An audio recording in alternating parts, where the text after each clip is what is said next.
Hello guys, welcome to my YouTube channel Result Wala YouTube channel লৈ আপোনালোকে স্বাগতম জনাইছোঁ।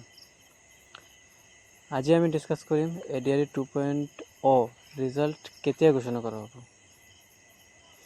9 অক্টোবৰত ফলাফল ঘোষণা কৰা হ'বনে না সেইটোই আজি মই এই ভিডিঅ'ত আলোচনা কৰিম।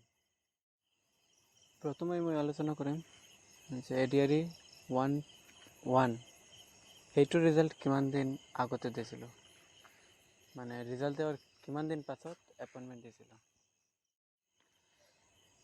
ADRE 1ৰ ৰিজাল্ট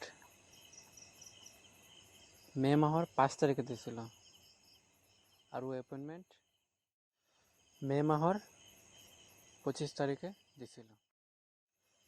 কিন্তু এইবাৰ CM ছাৰে 2-3টা ইণ্টাৰভিউত কৈছে যে 9 অক্টোবৰত ৰিজাল্ট দিব আৰু 10 অক্টোবৰত এপইণ্টমেণ্ট দি দিব।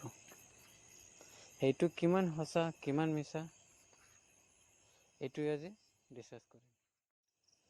CM ছাৰে যেহেতু কৈছে যে 9 অক্টোবৰত ৰিজাল্ট দিব, তো এইটোৱে ফাইনেল ডেট হিচাপে ধৰিলোঁ, মানে এই 9 অক্টোবৰতে ৰিজাল্ট দিব।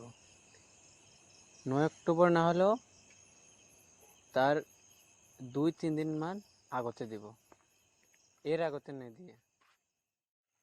সো অক্টোবৰৰ 5 তাৰিখ আৰু 9 তাৰিখৰ মাজতে ৰিজাল্টটো দিব।